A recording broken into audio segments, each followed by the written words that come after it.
ব্রট to you by V-Guard, co-powered by Sensodyne ও ভিমল বলো কথা কেশরী। Associate sponsor UltraTech cement.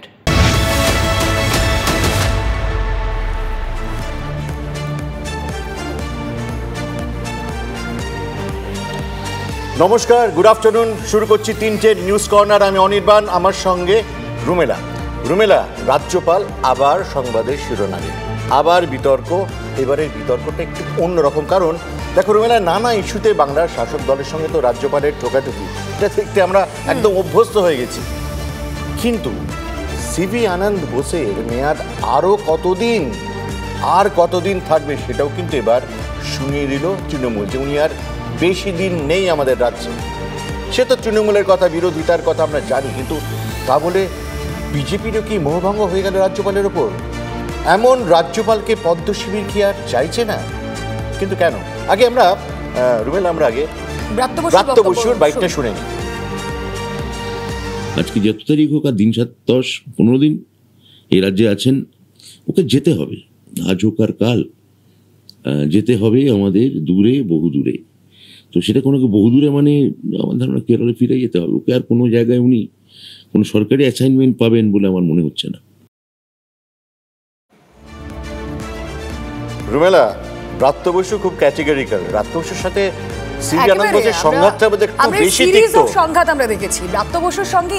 আমরা বারবার শিরোনাম করেছি রাজ্যপাল সংঘাত, এবং সেই সংঘাত যেন আরো স্পষ্ট হয়ে যায় ব্রাত্য বসু যখন বলেছেন যে স্বাধীনোত্তর ভারতবর্ষে সবথেকে জঘন্য রাজ্যপাল সিভি আনন্দ বোস। এই কথা ব্রাত্য বসু বলেছেন দিন কয়েক আগেই আমাদের প্রতিনিধি সুমন মহাপাত্রকে। রুমেলা, ব্রাত্য বসু এবং রাজ্য সরকারের সঙ্গে তিক্ততার ইতিহাসটা তো আমরা দেখছি, কিন্তু একটা স্টেটমেন্ট কালকে শুনলাম, আমি একটু অবাকই হলাম। এটা তোমরা হয়তো ইন্টারপ্রেট করতে পারবে ভালো। শ্রমিক ভট্টাচার্য, রাজ্যসভার নতুন সাংসদ এবং চিফ স্পোকসপারসন অফ বিজেপি, তারও মনে হলো একটা মোহভঙ্গ হয়েছে রাজ্যপালের উপর। একটু শুনে নি শ্রমিক ভট্টাচার্যের বক্তব্য। যিনি বিধানসভার সদস্য নন, তিনি সমস্ত সরকারি কাজকর্মের হিসাব নিচ্ছেন, তিনি অর্ডার দিচ্ছেন, এবং তাকে প্রোটেক্ট করবার জন্য সমস্ত পুলিশ ফোর্সকে তুলে নিয়ে যাওয়া হচ্ছে। তাহলে এখানে রাজ্যপালের ভূমিকা কি, তার এখানে থাকার প্রয়োজন কি, এটাই এখন সাধারণ মানুষের কাছে সবচেয়ে বড় প্রশ্ন। আমরা বরং সরাসরি একবার আমাদের প্রতিনিধি দীক্ষা ভূঁইয়ার সঙ্গে কানেক্ট করার চেষ্টা করি। দীক্ষা ভূঁইয়া রয়েছেন আমাদের সঙ্গে। একদিকে রাজ্যের সঙ্গে রাজ্যপালের সংঘাত, অন্যদিকে ইন্টারেস্টিং যে পয়েন্টটা উঠে এসেছে এবার দীক্ষা, তা হলো বিজেপিরও যেন কোথাও গিয়ে একটা মোহভঙ্গ হচ্ছে। কিন্তু এই রাজ্যপাল তার অ্যাকশন নিয়ে চর্চার শিরোনামে ছিলেন। এই রাজ্যপাল কথায় বিশ্বাস করতেন না, কিন্তু এই রাজ্যপালকে নিয়ে এ রাজ্যের শাসক, এ রাজ্যের বিরোধী বিজেপিরও সমস্যাটা কোথায় হচ্ছে? সমস্যাটার সূত্রপাত কিন্তু প্রথম থেকেই বলা যেতে পারে, যখন রাজ্যপাল এখানে এসেছিলেন তখন থেকেই একটু করে রাজ্যপাল ঠিক কার দিকে সেটা বোঝার চেষ্টা করছিলেন সকলে। হাতে কড়ির অনুষ্ঠানে দেখা গিয়েছিল, সেখানে মুখ্যমন্ত্রী রয়েছেন, সেখানে রাজ্যের আইএস অফিসার আমলারা রয়েছেন, বড় বড় অফিসাররা রয়েছেন। সেখানে তখন বলা হলো রাজ্যপাল তৃণমূলের, অর্থাৎ শাসক দলের রাজ্যপাল। পরবর্তী ক্ষেত্রে আবার দেখা গেল। দীক্ষা, আমি তোমাকে একটু থামাচ্ছি, আমার একটু স্পেসিফিক উত্তর লাগবে। আমি জানি এটা তোমার পক্ষে দুম করে দেওয়া সম্ভব নয়, কারণ এর তথ্যটা আমাদের কাছে নেই। রাজ্যপালের ব্রাত্য বসু ইঙ্গিত করছেন রাজ্যপালের মেয়াদ শেষ হয়েছে, উনি আর বেশি দিন এই রাজ্যে নেই। তোমার কাছে কি ইনফরমেশন আছে? উনার মেয়াদ কি শেষ? রাজভবনের কানাঘুষোয় যদি আমরা কান দিই, তাহলে কিন্তু আমরা যখন থেকে ওনার বিরুদ্ধে মলেস্টেশনের অভিযোগ এসেছিল এবং পরবর্তী ক্ষেত্রে একজন নৃত্যশিল্পী তার এগেনস্টে ধর্ষণের অভিযোগ এনেছিল, তখনই কিন্তু রাজভবনের অন্দরে কানাঘুষোয় এসেছিল রাজ্যপালের মেয়াদ হয়তো ফল প্রকাশের পরে, লোকসভা ভোটের ফল প্রকাশের পরেই শেষ হয়ে যাবে। তার কারণ, যখন দ্বিতীয়বার প্রধানমন্ত্রী রাজভবনে ঢুকছেন, ঠিক সেদিনই তার বিরুদ্ধে মলেস্টেশনের অভিযোগ এনেছিলেন রাজভবনের এক অস্থায়ী মহিলা কর্মী। এসপিজি সামনে পুরো ঘটনাটা ঘটেছিল এবং প্রধানমন্ত্রীর কানেও একেবারে। এবং এই কারণেই কি সিভি আনন্দ বোস এখন সকলের কাছে, তৃণমূল, বিজেপি সকলের কাছেই ব্রাত্য হয়ে উঠছেন? এই প্রশ্ন খুব স্বাভাবিকভাবেই উঠছে। আমরা গতকাল দেখেছিলাম অনির্বাণ, সিভি আনন্দ বোসের সঙ্গে দেখা করতে শুভেন্দু অধিকারী হিংসা কবলিত যারা তাদেরকে নিয়ে পৌঁছে গিয়েছিলেন। আর এবার আমরা দেখছি যে অনুমতি দেওয়া হলো, যে নির্দেশ দেওয়া হলো বোসের সঙ্গে দেখা করতে, শুভেন্দুকে নতুন করে আবেদনের নির্দেশ কলকাতা হাইকোর্টের বিচারপতি অমৃতা সিনহা। রাজ্যপাল অনুমতি দিলে দেখা করতে কোনো বাধা নেই, নির্দেশ বিচারপতির। গতকাল আমরা দেখেছিলাম তার কনভয়, শুভেন্দু অধিকারীর কনভয় আটকে দেওয়া হয় এবং তারপরেই অমৃতা সিনহার এই নির্দেশ। আরো ডিটেলে জানাবেন সিজার মন্ডল রয়েছেন সঙ্গে। সিজার, দেখো, আজকে বিচারপতি অমৃতা সিনহা শুভেন্দু অধিকারীর যে মামলা, সেই শুভেন্দু অধিকারীর মামলা শোনার পর এই নির্দেশ দিয়েছেন যে ফের তিনি নতুন করে আবেদন করতে পারেন রাজ্যপালের সঙ্গে দেখা করার জন্য। রাজ্যপালের সচিবালয়ে যদি সেটা অনুমতি দেয় তিনি যেতেই পারেন। কিন্তু এখানে খুব ইন্টারেস্টিংলি রাজ্যের পক্ষ থেকে খুব স্পষ্টভাবে জানিয়ে দেওয়া হয়, যখন এই অভিযোগ শুভেন্দু অধিকারীর আইনজীবী তোলেন তখন বিচারপতি প্রশ্ন তোলেন, রাজ্যপাল কি হাউস অ্যারেস্ট হয়ে আছেন? সেখানে রাজ্যের পক্ষে বক্তব্য খুব স্পষ্ট ছিল যে শুভেন্দু অধিকারী এর আগে অন্তত 50 বার তিনি রাজ্যপালের সঙ্গে দেখা করেছেন, কখনোই তাকে বাধা দেওয়া হয়নি এবং গতকালও তাকে বাধা দেওয়া হয়নি। তার কাছ থেকে জানতে চাওয়া হয়েছিল শুভেন্দু অধিকারীর সঙ্গে নির্বাচনোত্তর হিংসার সঙ্গে যারা ভিকটিম রয়েছেন তারা কতজন যাবেন, কারণ সেই আপাতত ধন্যবাদ। রুমেলা, একটা জিনিস আমি দেখছি, একটু ইতিহাসের পাতা ঘাটছিলাম। এই রাজ্য বনাম রাজ্যপাল, এটা কিন্তু এই পরশু দিনের ঘটনা নয়, 50 বছরের ইতিহাস। 1967 ধরমবীরা এসে যুক্তফ্রন্ট সরকার ভেঙে দিলেন। 1977 ভৈরব দত্ত পান্ডে এলেন, সদ্ভাব নেই। তারপরে নেন এপি শর্মা, সন্তোষ ভট্টাচার্যকে তিনি করলেন vice chancellor Kolkata university.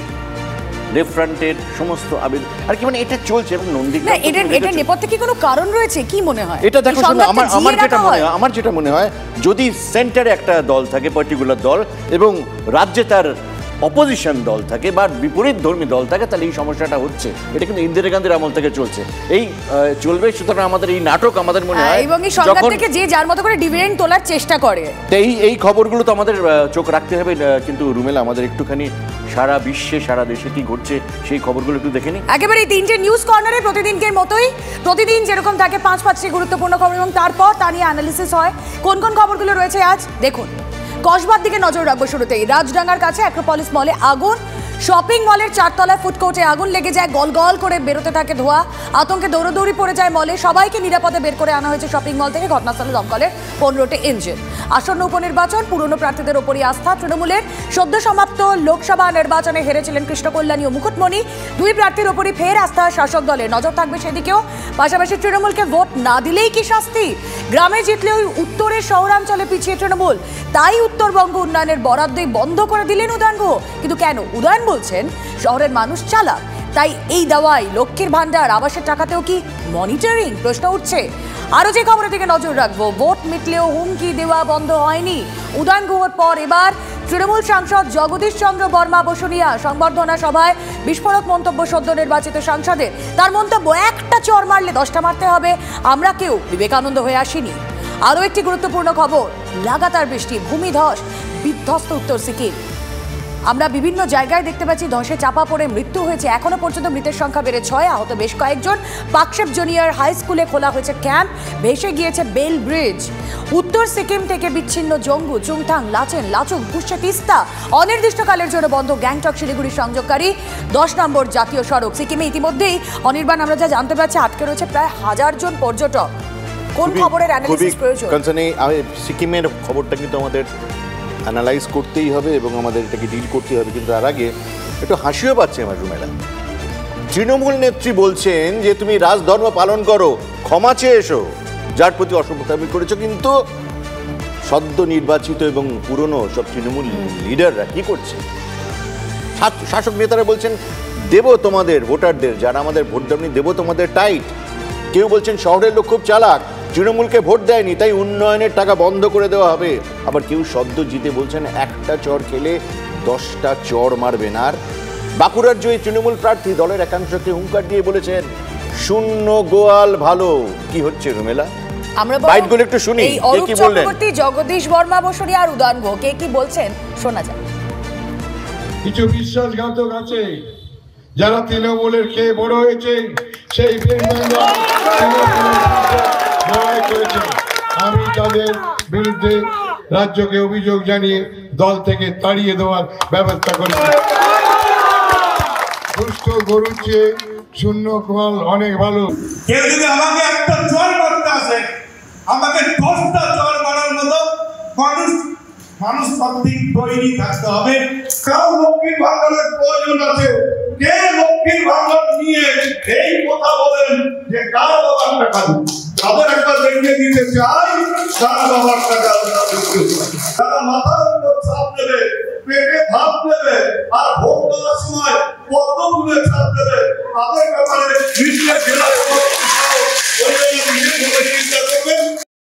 Rumela, এটা কি দিশেহারা কিছু নেতা পাগলের মতন প্রলাপ বকছেন, নাকি এটা খুব অত্যন্ত সুচিন্তিত সুপরিকল্পিত একটা স্ট্র্যাটেজি? আমার তো মনে হয় সুচিন্তিত পরিকল্পিত ভোটারদের ক্লিয়ার থ্রেট। এক্স্যাক্টলি, আমাদের ভোট দাওনি, আমাদের দেওয়া পরিষেবা পাবে না।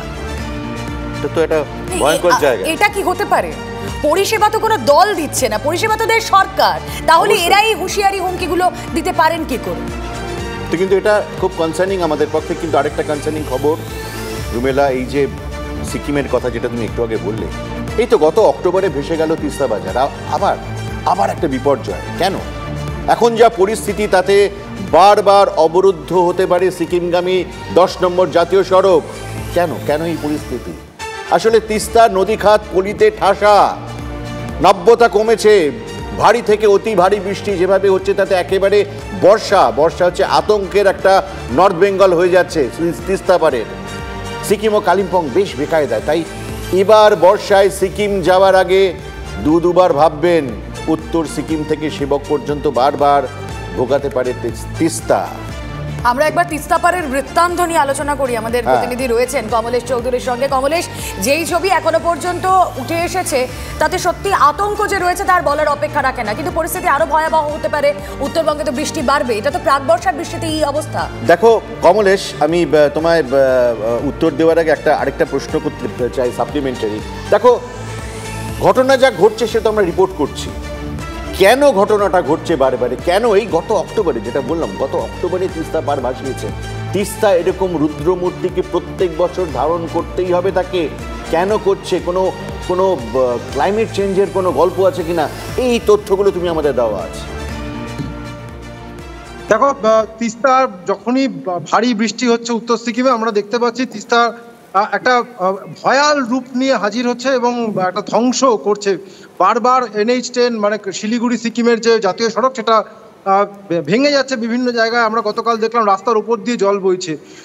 রেমাল ঘূর্ণিঝড়ের সময় যখন প্রবল বৃষ্টি হলো তখনও এক ছবি দেখলাম, আবার এখন বর্ষা প্রবল বৃষ্টি হচ্ছে, এখনও এক ছবি দেখছি।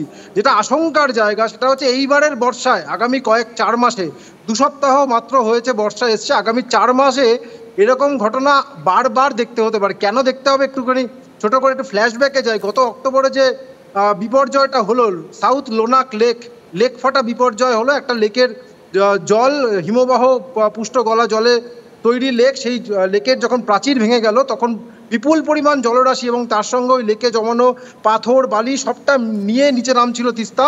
কমলেশ, এই যে তুমি যেটা লাস্ট 2-3 দিন ধরে আমাদের বলছো যে পলিমাটি জমে গেছে তিস্তা রিভার বেডে, এটা কি কোনো ন্যাচারাল ফেনোমেনন? এটার কোনো এক্সট্রা কোনো হিউম্যান ইন্টারভেনশনের জন্য হচ্ছে, বা কোনো প্রাকৃতিক কোনো চেঞ্জেস আসছে নর্থ বেঙ্গলে বা সিকিমে তার জন্য হচ্ছে? এটা কি কোনো সায়েন্টিফিক ব্যাখ্যা আছে? না, এক্ষেত্রে দুটো কারণই রয়েছে। একটা ড্যাম বানানো হয়েছিল চুংথাংয়ে, এটা তো মানুষই বানিয়েছে।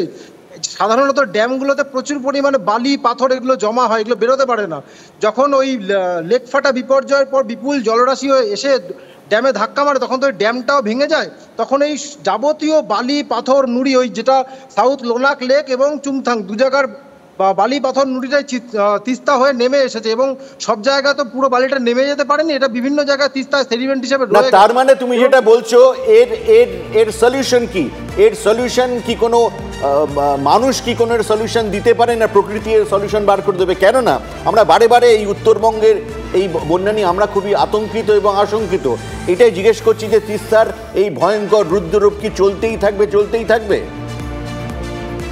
থাকবে, অন্তত এই বর্ষায় চলবে, কারণ বর্ষার মধ্যে এই পলি বা বালি সরানো সম্ভব নয়। এবং দ্বিতীয়ত হচ্ছে যে সাধারণ নিয়মে নদীর নাব্যতা যদি কমে যায়, নদীর জল ধারণ ক্ষমতা কমে যাবে, তখন নদীর দুপাশে ভাসাবে।